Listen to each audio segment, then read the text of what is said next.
Hello, good evening to those of you on the East Coast, and good afternoon to those of you on the West Coast. I'm Scott Jasek, and welcome to tonight's special webinar for Gates Millennium Scholars on key higher ed issues and also on issues related to those of you who want to pursue careers as faculty members in higher education. My name is Scott Jasek, and it's great to be here. I am the editor of Inside Higher Ed, which I realize you may not regularly know. We are sort of like the Wall Street Journal for higher education, and we write articles about everything that's going on in higher education, and we're mainly read by faculty members and administrators, but we love being read as well by students, particularly some of the best and brightest students who I know are in this particular program. The agenda for tonight, we've actually got a lot of ground to cover, and I wanted to get lots of your questions and comments at the end, is in the first part, I'm going to be talking about top issues in higher education today, and there are lots of them, and I've had to be very selective. And in the Q&A, I'm happy to talk about anything. And then also issues to consider about pursuing careers in academia. So, and they interrelate a little bit, but that's sort of where we're going. But we're going to start off with the top issues in higher education. And issue number one that I will mention is a huge showdown over the issue of affirmative action. Affirmative action has been a legally contentious issue, politically contentious issue in the United States for decades, basically ever since President Lyndon Johnson unveiled the idea in 1965. More recently, affirmative action has largely been dictated by the Bakke decision, which was in 1978 when the Supreme Court ruled that colleges and universities could consider race and ethnicity admissions, but only if they did it while looking at everyone, not creating quotas, not creating separate admissions categories. And that has been largely the status quo since then. The Supreme Court took up a case involving a white woman's challenge to not getting admitted to the University of Texas at Austin, and as they're going to hear that case in the fall and possibly rule in the spring. There is a good chance that the Supreme Court could seriously change affirmative action this time around, so lots of colleges are very worried about this, as are lots of people who care about diversity in American higher education. In the Texas case, the question before the court is basically if you can get some diversity without considering race and ethnicity, is there any justification for considering race and ethnicity? Those of you who may be from Texas or enrolled at colleges in Texas may know that excuse me, Texas has what's known as a 10% plan. Students in the top 10% of Texas high schools are admitted to the public university of their choice without regard to their SAT scores, no matter what. This creates a certain level of diversity for reasons that not everyone thinks are wonderful, because the reason it works well in Texas is that Texas is very segregated when it comes to neighborhoods and high schools. So there are a lot of high schools where if you take the top 10%, you'll get mostly Latino students. In other places, you take the top 10% and you get mostly black students. Many others, particularly in rural areas, you'll get mostly white students. So this provides some diversity for University of Texas, Texas A&M, and elsewhere. And the lawsuit says since you get some diversity that way, that's all you need. The University of Texas maintains that this isn't enough diversity. Texas is among many states in the Southwest and West and South that are en route to becoming majority-minority states. And the University of Texas at Austin doesn't want its student body to be totally out of whack with the state's population. Further, they want a critical mass of minority students. Now, so this case is coming before the Supreme Court, and to the extent there are those in the audience tonight who believe in affirmative action, I would say you have cause for concern. Many people, particularly after the Supreme Court's ruling on same-sex marriage, were cheering what they saw as a liberal tilt on the Supreme Court. Well, on affirmative action, not so fast. Justice Kennedy, who has been the swing vote for more left positions, is very skeptical of affirmative action, as are Justices, the Chief Justice Roberts, and Justices Alito, Scalia, and Thomas. I have a very hard time counting 5 justices who will support affirmative action. So this is a huge deal in terms of what could be coming up in higher education. And for those of you looking at graduate and professional schools, while this case involves an undergraduate, any findings would affect graduate and professional schools as well. So what is the current state of diversity in American higher education? So I'm going to walk you through very quickly a few slides, and just if you're interested in the slides separately, it's fine if the Gates program sends out the PowerPoint. But this shows, with data from the Education Department, undergraduate enrollment in degree-granting post-secondary institutions over a period of time. And so you can see white enrollment going up modestly. You can see Asian, you can see all the groups going up, but fairly modestly.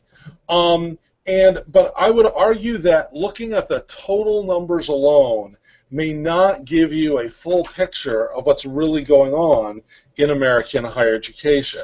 So I've got 2 more ways to look, and these are both based on the same data. On this one, we're looking instead at the percentage of high school completers who were enrolled in 2- or 4-year colleges by the October immediately following high school. And generally, your odds of enrolling in and completing college are higher if you go straight from high school graduation to college. And here you see whites are not ahead. They are, in fact, only narrowly ahead of Hispanics. But you see really concerning numbers about the black talent in high school that maybe isn't going on to college. And you see some pretty amazing success by Asian Americans. Even if their numbers are down slightly or their percentage is down slightly, Asian Americans, 80% of Asian Americans after graduation are going on to college. That's a number that no other group comes even close to. So this just shows different ways of looking at the data. And I'm going to give you another one. This is an analysis that the New York Times did for their 538 blog, again looking at the same data set. And they compared here just black students and white students. And so you see black students are more likely to attend a 2-year college, to go to college part-time, and to take remedial classes by significant margins, and are less likely to graduate in 6 years. The federal government, when they evaluate colleges on their graduation rates, they use 6 years as the norm. And the reason these are important, I don't want in any way to diminish the role of 2-year colleges or students who go part-time. For many students, 2-year colleges are a great option. For many students, it's only realistic to go part-time. But generally, those who go full-time are more likely to finish on time and to graduate in 6 years. So generally, the 2-year colleges receive less money per student than 4-year institutions. So you have a pattern here of disadvantaged minority students being more likely to go to colleges that do not have as much money or as much resources. Now I want to talk about another very important issue, and that is campus climate. While a lot of progress has been made in equity in American society, there is so much progress that remains to be achieved, and certainly the tragedy in Charleston, where we had the race murder of 9 innocent people, is quite a reminder of that.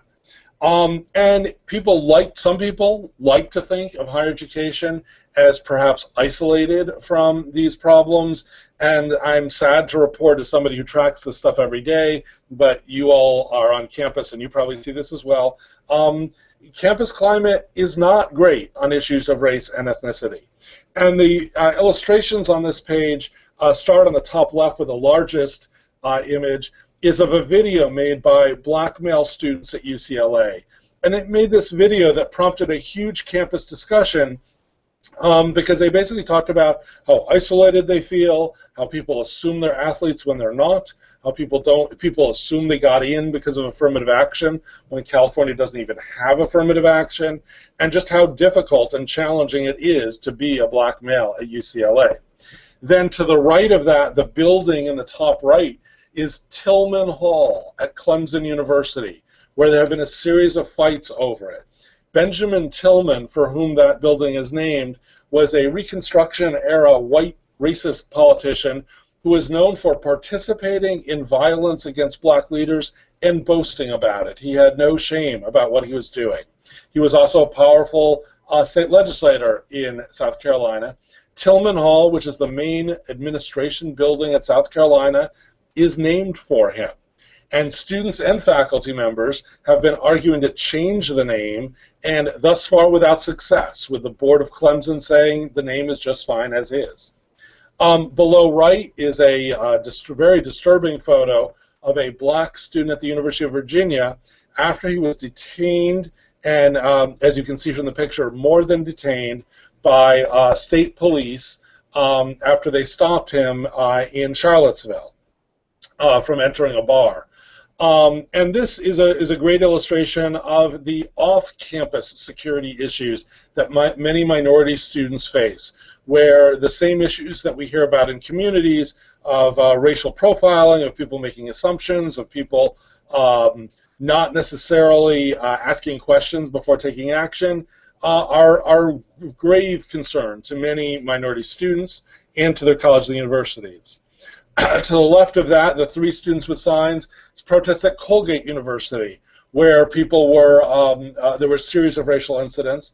And then to the left, the image in the bottom left is the logo of Yik Yak, the latest social media craze, and one that has been used on many campuses to spread sort of vile, anonymous, racist and sexist statements about students, and leading to a lot of unrest. I could have done this entire webinar just on issues of campus race relations, which are really quite poor. And so that is a big challenge to American higher education. Next, I want to talk about higher ed haves and have-nots. And the photo there, with apologies to anybody who's there at Yale, who's listening from Yale University, is of the Yale University dining hall, which is going to get a $150 million makeover. If my dining hall had looked like that, I wouldn't have felt the need for that. But what it illustrates is that the wealthiest universities, which already have great facilities, attract the biggest philanthropy. While I'm at philanthropy, I'd say there was a recent controversy on our website and elsewhere when it was announced that there was going to be a $400 million gift to Harvard University for its engineering programs. We ran a piece by Walter Kimbrough, who is the president of Dillard University, a UNCF institution, in which he made the point that if he received that gift, he could make all his students enroll for free forever with endowment funds. But no one's going to give that gift to Dillard, which serves a lot of very talented but low-income African-American students. And so the whole system of endowments in the United States, while it reflects great generosity of donors, it also means that the rich get richer. State appropriations, you see much of the same. In our great state flagship universities, they are doing well by both, they aren't doing so well in state appropriations, but they're able to develop alternative strategies. So they, like private institutions, can do multi-billion-dollar fundraising campaigns. They can admit more out-of-state students who pay higher rates and so forth. It's the institutions whose mission it is to serve low-income, at-risk students that tend to be getting much less money. So what we see in higher ed, there is tons of wealth in American higher education. It is not a poor system, but it is not evenly distributed or even close to that. Next slide I want to talk about is new models of American higher education. And many of you are probably at traditional colleges and universities, but we're in a period where a lot of change is going on, although some of it is hype and isn't actually happening. 2 or 3 years ago, you may have been hearing the hype about MOOCs, and people were predicting that massive open online courses were going to take over the world, and that higher education was going to change, and traditional colleges were going to go away. That didn't happen. But the MOOC technology has led to important changes in American higher education. If you look at programs like the Computer Science Master's degree at Georgia Tech, it's not a MOOC in that it's not free, there are admissions requirements and so forth, but it is MOOC-like in that it's less expensive, it's mostly online, a far larger class than could enroll at Georgia Tech in Atlanta. We see similar initiatives with a freshman year program at Arizona State, an MBA program at the University of Illinois, or the MIT X programs of certificates in certain areas by MIT. So we are seeing new, less expensive models of higher education cropping up. We're also seeing great interest and growth in what is known as competency-based education. Most of you are enrolled at traditional colleges and universities where you earn your degrees by accumulating certain credits in certain groupings of major, other requirements, and then it reaches a total and you receive a degree. Competency-based education is different. It's based on, do you have a specific skill in which a degree is being awarded? So it could be through tests. You might earn a degree very quickly. You might work with a coach. It's not traditional courses. This is a very hot area that is growing. And then there's mixing and matching. Once upon a time, there was sort of the idea that you you got into the best college you could, that you could afford, you went there and you finished. Increasingly, the norm for American higher education is students enroll one place, then move again. It's a very different approach than what we've had historically, and I think we'll be seeing much more mixing and matching in the years ahead. Next issue I want to talk about is sexual assault, and this is a huge issue on many campuses, and it's a very concerning issue. The first thing I want to say is that there have been a lot of reports that really bother me, and they say, oh, sexual assault is a new or a worsening issue in American higher education, and I don't believe that for a minute. Sexual assault has been a problem in American higher education for a long time. Women have been assaulted and in many cases not had their legitimate issues that they've raised about getting some attention for this for a long time. What is new is that it's getting much more attention. Politicians are paying more attention, the press is paying more attention, and while you may have read about the disastrous and, to me as a journalist, embarrassing Rolling Stone piece about the University of Virginia, while that story may not be true, sexual assault on campus sadly is true, and particularly in certain cases. The reason it's getting more attention now is that more women are speaking out, and they're speaking out in public. And I think that personalizes the issue for many. We've also seen a lot of investigations that have pointed to certain patterns where powerful individuals, either by wealth or being athletic, don't get their accusations treated seriously. And the law has changed. So it's getting much more attention. There are very tricky legal debates going on right now, particularly involving the intersection of campus sexual assault procedures and judicial ones. If you call the local police, there's one set of issues, but college students have the option of not calling the local police and instead working with campus procedures. There's a lot of criticism of that these days because many campuses don't have the know-how to really do a sexual assault investigation. There have been a lot of cases where people have complained of inappropriate treatment, and this includes both those who are accused of sexual assault and those who are bringing charges of sexual assault. The hot new approach, or one new approach to dealing with this issue, is known as affirmative consent. This is now the law in California, New York, and is spreading. The idea of affirmative consent is that it's not enough for a woman to have not said no. For a sexual act to have consent, both parties must say yes. And this means, one, that there has to be more communication. Two, this raises questions that you can't say yes if you are incapacitated through drugs or alcohol. So this is a very contentious issue on campus these days, and I expect it to continue that way. A final issue before I switch to the next part of the webinar is globalization. There are many connections between the U.S. and the rest of the world in higher education. International students in the U.S.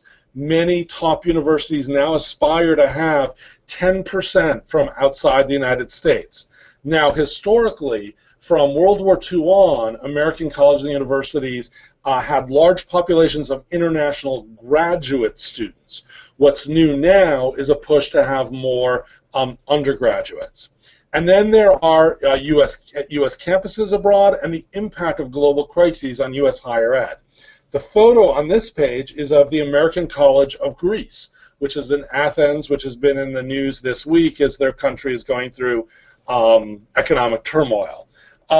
So this college has had to admit students now without down payments because most of their students are Greek and they don't have access to any of their money.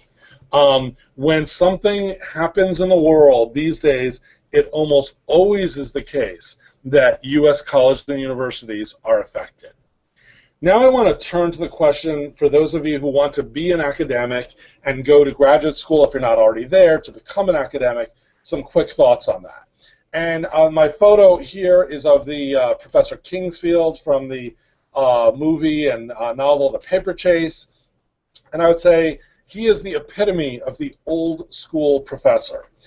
If you want to be an academic like him, I'd suggest moving on, because his career, the all-knowing, all-powerful professor, typically a white male professor, ruling his students, is not a model that is very popular today, even at law schools where there are still plenty of faculty members who use the Socratic method, as he famously did.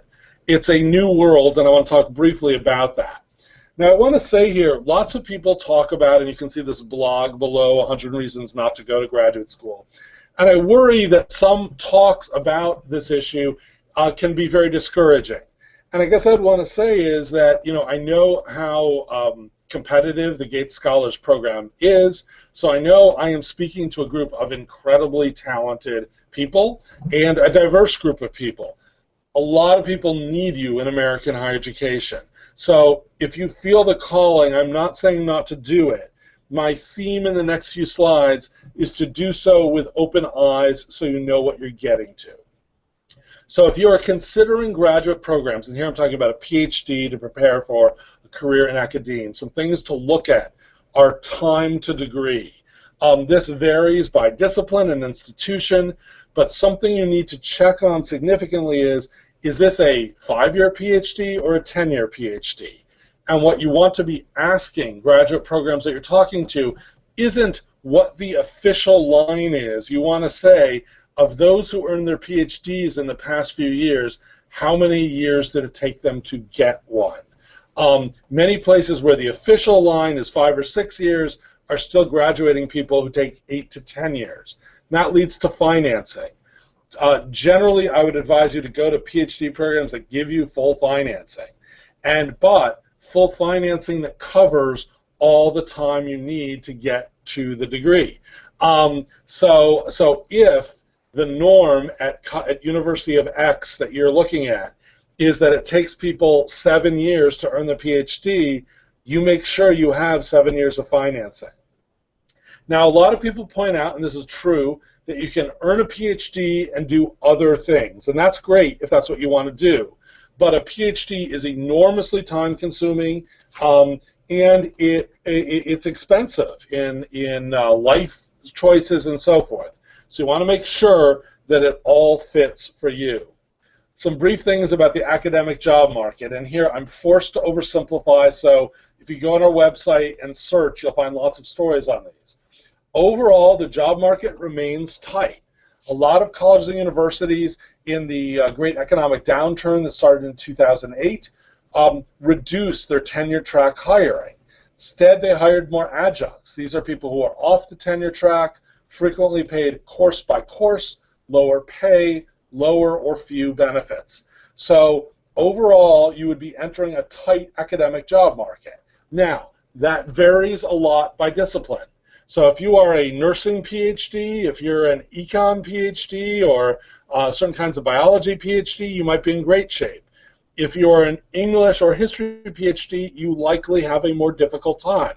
Doesn't mean you can't or shouldn't do it, especially if you're interested in alternative careers. But the reality is there is not a single academic job market. It also varies a lot by institution. People earn their PhDs at research universities. And the problem with this isn't that there's not a great education to be had there, but that people who earn a PhD while they're at a research university frequently imagine themselves working at a research university. That is highly unlikely.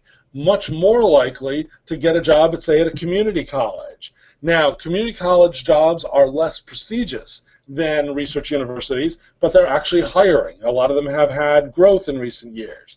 And if your love is teaching as opposed to research, that could be great. But it's very important not to assume just because you're at a great research university for your PhD that that's where you'll end up. Diversity. I know the Gates Scholars are a very diverse group. Many colleges and universities are indeed very interested in diversity issues in terms of diversifying their faculty, so that's a plus. At the same time, the affirmative action issue I mentioned earlier could be a minus in that some lawyers and anti-affirmative action groups would like to see that go away. And then there are family-friendly issues. For many people, if they are earning a PhD at 30, that might be both the time they want to get on the tenure track, also might be the time they want to start a family. So increasingly, young academics are asking questions about what is the family-friendly policy? Do people understand the obligations that come with having a family? Are they supportive? And a range of policies from childcare to time off the tenure clock and more. Now, if you want to go into academia and go into graduate school, I would advise you to focus on a few things that you won't get from your department. I'm going to trust your department to give you brilliant ideas about whatever field you want to get into. But the people who are running your department and leading your committee may not know anything about what it takes to get a job today. So these are a few things that go across disciplines and institution types that might help you. One is learn how to teach online. Find a course to teach, find a place to practice. There are a lot of colleges and universities that need people who can do this. Can it be a good source of income while you're earning your PhD, and it can help you stand out later. Even if you don't want to teach online full-time, when you want to stand out, when a search committee is looking through hundreds of applications, that's a good skill to have. Grant winning and grant management. This tends to be taught more in the sciences where people are part of a science team, a lab that has won grants, less so in other fields. These days in higher education, everyone needs to raise money. And if you can show as a young academic that you've applied for grants, won grants, managed grants, even if they're small, that sets you apart. And then there's the issue of course and program creation. An entrepreneurial spirit can be very important to a young academic. It lets you show that you can bring something to a department, that you can add courses, that you can attract students. Those are things that people would really like. Now, as I turn to your questions, I want to invite you. So as I said, Inside Higher Ed is free. If you send me an email at that email address below, I will put you on our list so you receive a daily news update from us each morning telling you everything going on in higher education. If you're interested, you click on stories. Otherwise, delete. 100% free. Also, for those of you who are in graduate school and thinking about careers in higher education, if you note your discipline and write, jobs, English, jobs, physics, I can also sign you up for a weekly job alert that tells you about all the new jobs in your field that we have in our database. So with that, I am going to turn it over to your questions, which are going to come into a chat screen that I can see, and I see the first one in.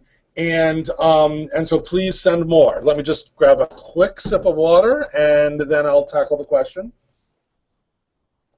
So the question is an excellent one. As a first-generation college student, how should I approach various college pressures? I think one thing that is very important for first-generation students to realize, and there's been a lot of research on this that we've covered, is that lots of people mess up in higher ed. And lots of people who are fifth-generation rich, wealthy people who went to great high schools. and I think it's very important to remember that colleges have lots of resources and that there's no shame in using them.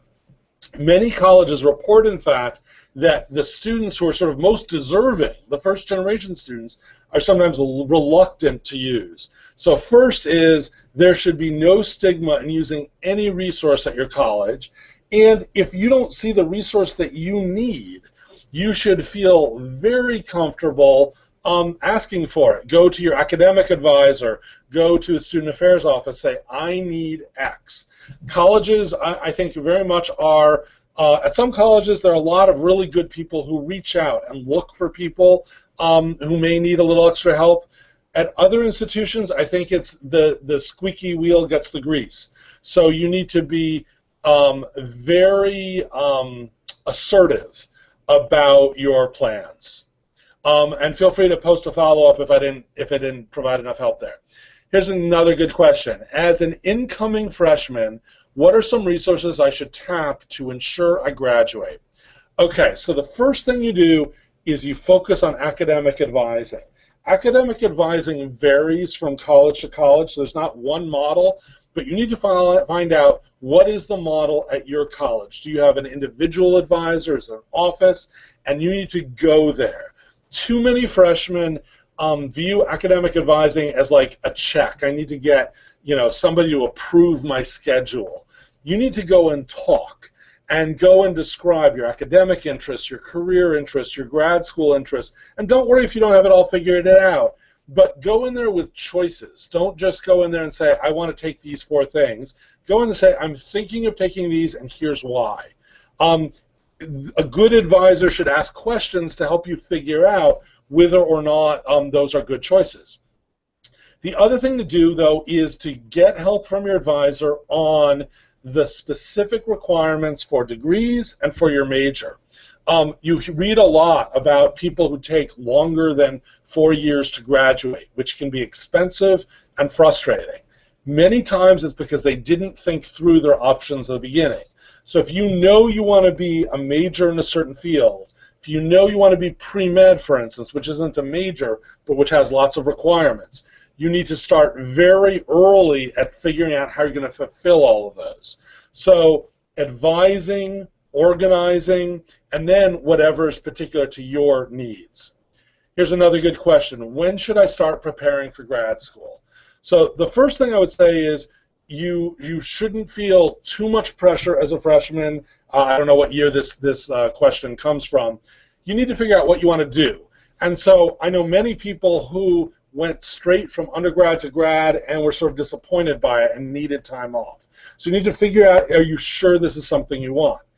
If it is, however, you want to pick some random grad schools and programs that you like and look at their requirements. So, for instance, again, I use the example of pre-med. There are a lot of requirements, but it's not just pre-med. There are lots of fields in the humanities, for instance, where you would need to have a very high level of proficiency in a foreign language. There are lots of fields besides mathematics where, say, if you want to go into economics or even philosophy, where you need to have a high degree of mathematics instruction. So there's not one right solution, but you need to think about what is my field, what am I trying to do, and then say, how am I going to demonstrate that? And I would urge you to focus more on how to demonstrate that than purely on major. If you want to be pre-med, you don't need to be a biology major. If you want to be pre-law, you don't need to be a political science major. It's how you amass the skills and knowledge which goes well beyond just those majors. And then start down that path. But don't, I worry that some students miss the opportunity as an undergraduate to explore many paths if they get too committed too early to one path. These are great questions. Please keep them coming in.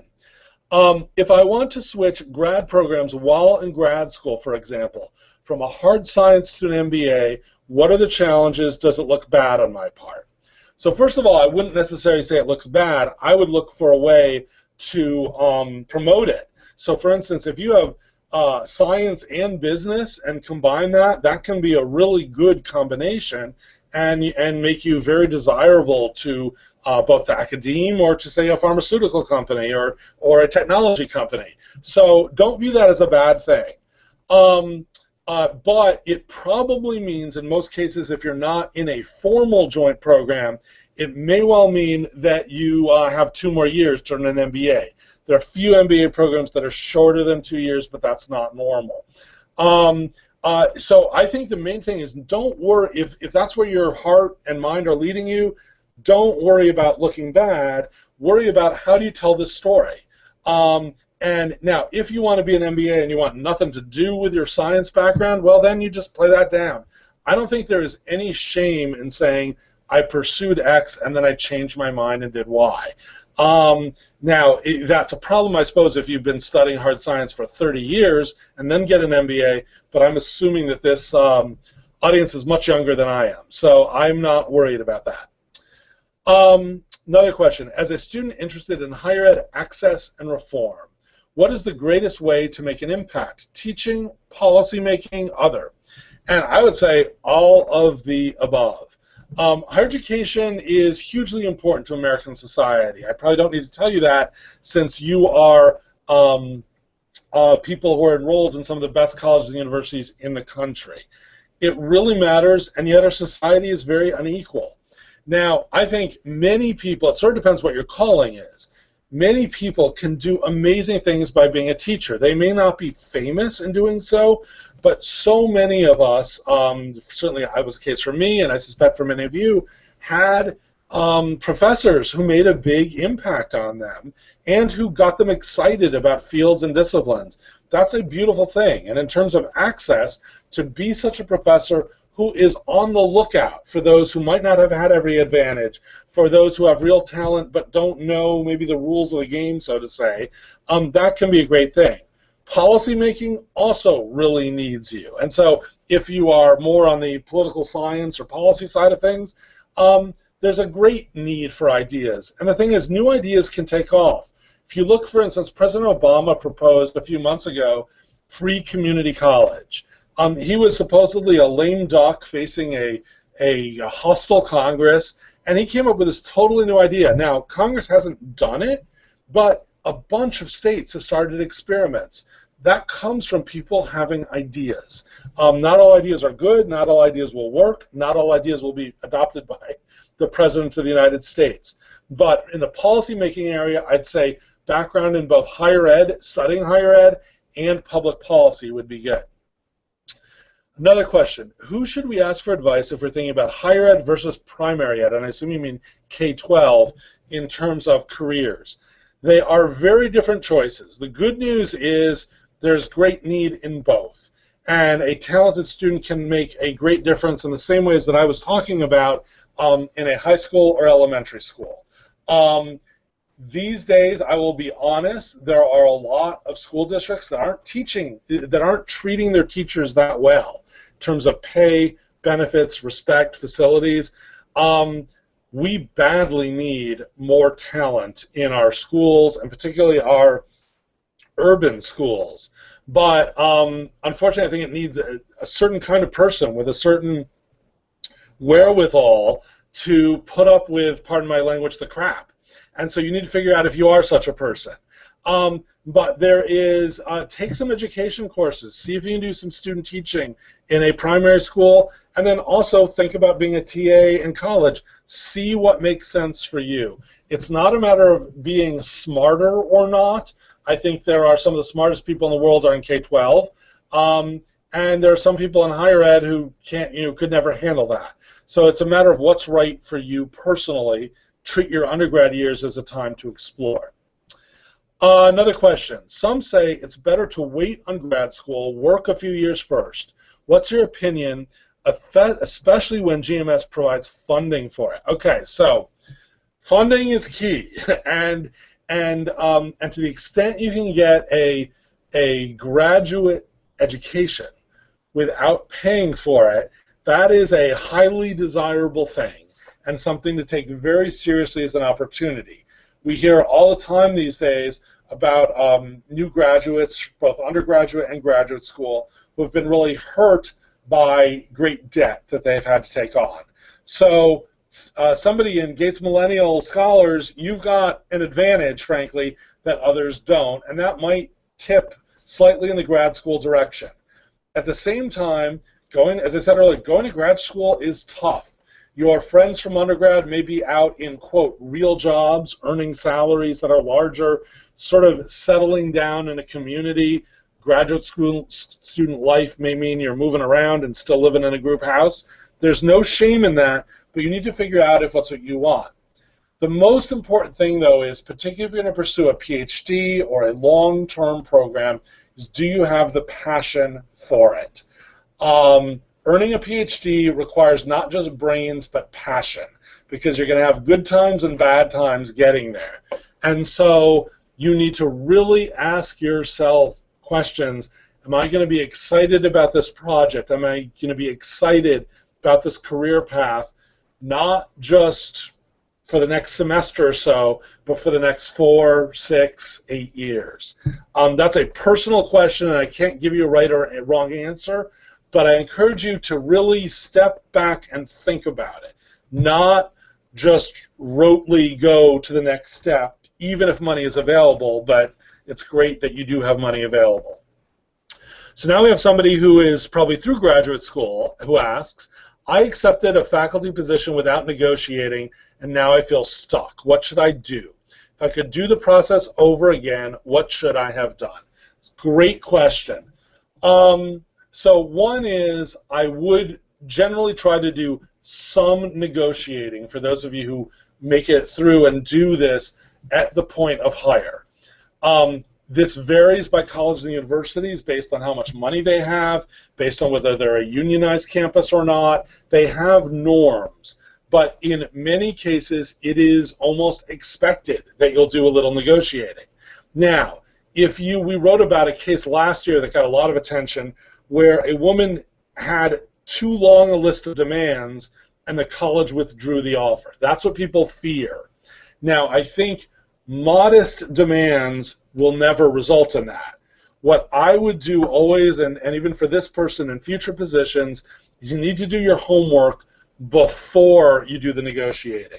The point an offer is made, you need to say, thank you, I'm so thrilled, let me organize my questions. And then you need to find out, is the norm at that college that every salary goes up by 3% or 5% or whatever in negotiating? Is the norm that you can get a course release, or if, for those of you in the sciences, certain lab equipment paid for, or whatever? But you need to find out what are the institutional norms and then ask for them. For those of you interested in this, on Inside Higher Ed's website, you will find average faculty salaries for most four-year colleges and universities and many community colleges. And you can find them by sector. So you can see, for this college, an assistant professor is earning X. You need to gather that information and then in a very friendly way negotiate. You probably won't get everything you ask for, and so I would also prioritize what's important to you. If you're going on the job market and you already have a partner, that may also be something that you're asking for help in having the partner find a job. So, and check out our website. Send me an email so I get you on our news list. We do lots of career advice, including negotiations. Guys, these are just great questions. This is such a good group. How do we remove the stigmas that come with community college and the non-traditional path classrooms? They seem to exist too often. That is so, so true. There are so many really bright, talented people at community colleges. There are so many outstanding professors teaching at community colleges. So here I'm going to tell you something that I've learned covering higher education for more than 25 years. There are a lot of snobs in higher ed, and that is just the way it is, and I don't know that it's going to ever change. I think that's unfortunate because community colleges are so important to American higher education. You may not realize this because most press coverage focuses on elite privates, but a plurality of American students, undergraduates, start at a community college. So if you care about the future of higher education, you need to care about community colleges. And it's a majority for Black and Latino students. So if you care about more Black and Latino people earning degrees, going on to success in American society, you have to care about community colleges. They are also more diverse in terms of their faculties, their administrations. They are more teaching-oriented. There's so many wonderful things about them. They are grossly underfunded, and per this, there are great stigmas about that. I think actually, we ran a piece by a woman that was very controversial in which she wrote about being advised by her advisors after she earned her PhD to remove her associate degree from her CV. And this made me very sad, because I think one reason people may undervalue community colleges is that they don't realize how many great people they may know who got their start there.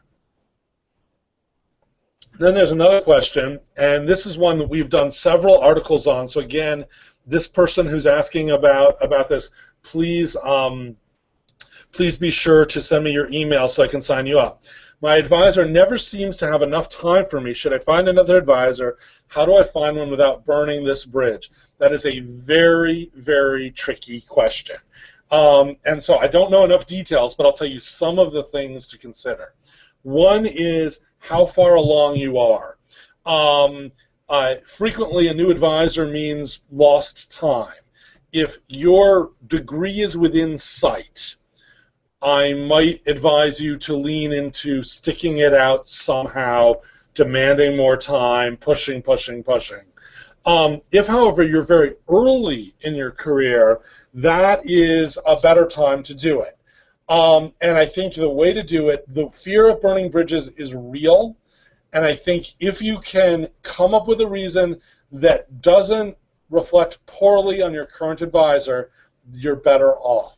So if you can say, I've just discovered that Professor Jones really has interests that perfectly align with mine after you've already talked to Professor Jones, so thank you very much, Professor Smith, but I want to switch, that is better than saying, you have no time for me. If you truly can't get, I also think it's legitimate to ask your advisor, say, look, I'm having difficulty making this work because I realize how busy you are. Would you prefer I do this? But what you need to do, because again, professors at many campuses sort of stick together, and so you don't want to burn that bridge, is do it in a low-key, friendly way. You're trying to help them. You're not trying to badmouth anyone. That will get back to the professor you badmouth. So however frustrating it is, don't do it. Here's another question. I go to a predominantly white institution and I feel alone. My campus doesn't feel diverse. Would you recommend transferring? As with a lot of these questions, it's very hard for me to answer because I don't know you personally and I don't know your situation. At some campuses, again, there may be such amazing educational opportunities that might fit perfectly with your educational and career goals that it's worth sitting it out. Now, if you decide to do that, I would encourage you to try to find community. There are campuses with greater numbers and smaller numbers of minority students. But if you can create any even small support group or even an online support group with people who are like you at other colleges and universities, that could be a way to make it work out. Again, it depends on the institution. There are also obviously great opportunities at historically black colleges, other minority-serving institutions, and institutions that may also be predominantly white but have a more diverse population. There's no one right answer here. I know some minority scholars who spent a lot of time at institutions where they felt very alone, but they're glad they did it because of the education they received. I also know some who are miserable the entire time. And it may depend a little bit as well on your personality and your non-academic support. But I guess the main thing I'd say is this is normal feeling. Don't let anyone tell you it's not normal to think about that, to care about that, and I hope you find the right answer for you. I think that is the last of the questions. I want to thank you for so many great questions. Invite you to send me email and so that I can get you our news. And again, if you're in academia and want job alerts, just write the field for which you want job alerts. And I congratulate you on being part of a great program. Thank you very much.